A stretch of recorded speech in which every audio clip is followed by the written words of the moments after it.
I joined the office of the Attorney General in 1992, and I would divide my achievements from the office of the Attorney General and the office of the DPP into 4 sectors. When I joined in 1992, for the first 8 years, I was a courtroom lawyer. I prosecuted all manner of cases in all courts to the highest court. The epitome of that was in 2000, when I was nominated to go and assist Kenya in prosecuting the 1998 bomb blast victims, a case in New York. And we successfully did that. Another epitome of my court work was the case that I prosecuted against. It is known as the Gachanja Case. The reason why it is my achievement, it is the first time that a prosecutor was able to forfeit instruments of crime and proceeds of crime. In that matter, one of the accused persons had been paid by a piece of land in order to commit murder, and I successfully forfeited what he was paid. That matter went up to the Supreme Court, and it was upheld. My third success in court would be the case of Chris Okemo on extradition. There was a conflict between the Office of the Attorney General and the Office of the DPP as to whose responsibility it is to sign authority to proceed. I did prosecute that case, litigated it, because it was a civil case now. It was a constitutional petition. I did litigate it in the High Court and the Court of Appeal. I filed responses in the Supreme Court. My colleague prosecuted it at the Supreme Court, and we were successful. That matter is now settled, that it is the responsibility of the Director of Public Prosecutions to sign the authority to proceed. That is in the courtroom, among others. While serving in the office of the AG and the DPP, I was able to participate, humbly so. I was appointed by different heads of state in this country to serve in commissions and task forces. I served in the Akiwumi Commission on land clashes, and it is after we had submitted our report that we started land reforms in this country. I served in the Goldenberg Commission, and it is after we submitted our report that we relooked at our PFM Act. I served in the police task force on police reforms, and it is the result of that task force that we now have IPOA, we have the Police Service Commission, we have the IG as a single command of the police and the AP. We also have the merger of the Kenya Police and APs under single command. Other than task forces within the country, I have contributed internationally in different forums.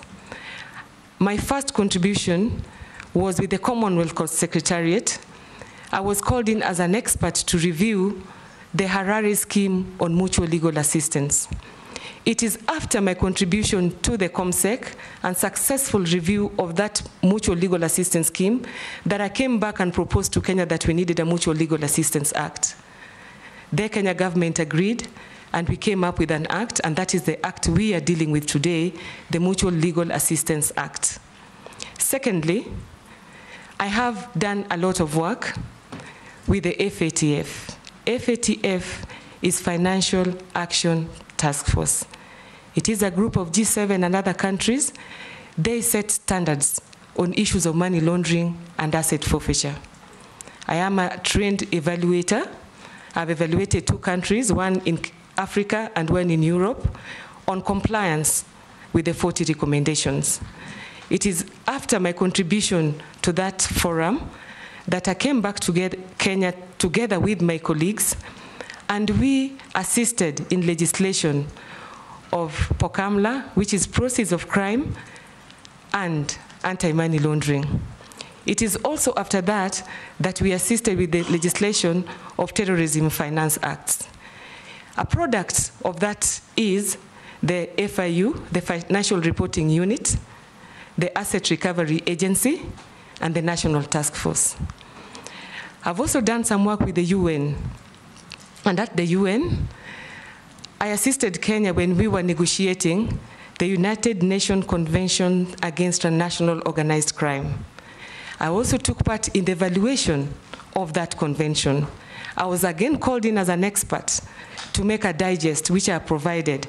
And in that digest, I am an expert in piracy. After that, the United Nations accredited me as a trainer in that space. I've also done some work with AGA Africa. AGA Africa is a conglomeration of attorney generals. As the Office of the Director of Public Prosecutions, we collaborated with them, and we have all the black attorney generals in the USA in that forum. They have assisted the Office of the Director of Public Prosecutions in many areas, and they have exposed and assisted the DPP to operationalize the PTI. Other than those, I have done work with GIZ with regard to illicit financial flows. Incidentally, when I heard of my nomination, I was representing Kenya at the UN headquarters to take part in the final negotiation of the amendments of the Budapest Convention on Cybercrime to include issues of electronic evidence and data protection. That was the last call for countries to give their views before the amendments are adopted.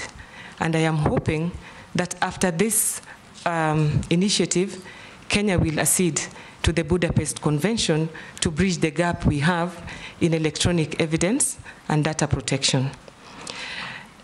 Allow me, Mr. Speaker, sir, to go back to the Office of the Attorney General and the Office of the DPP. I have served in that office in different capacities.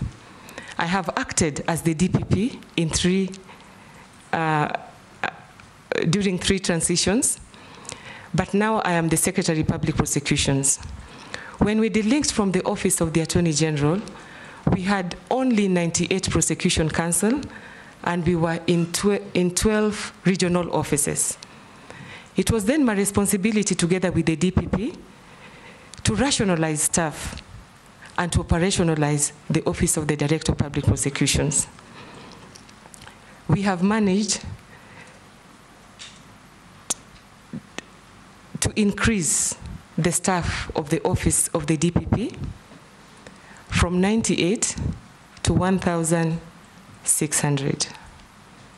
We have managed to decentralize the Office of the Director of Public Prosecutions from 12 offices to all the 47 counties, to 131 court stations, and we also serve mobile courts.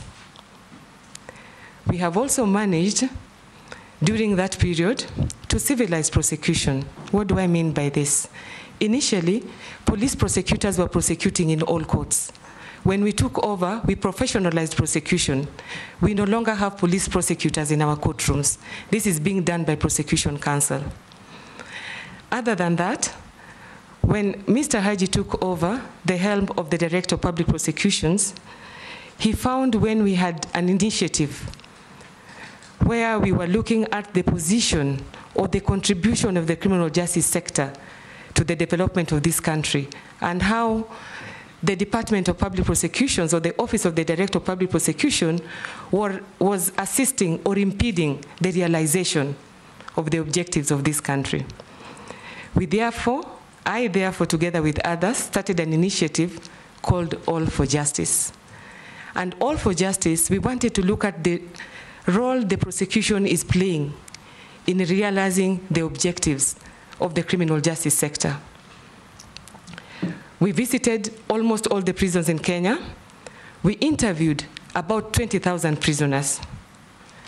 And Honorable Speaker and members, I really wonder what led us to do this, because looking back, I realized that somebody was directing my steps.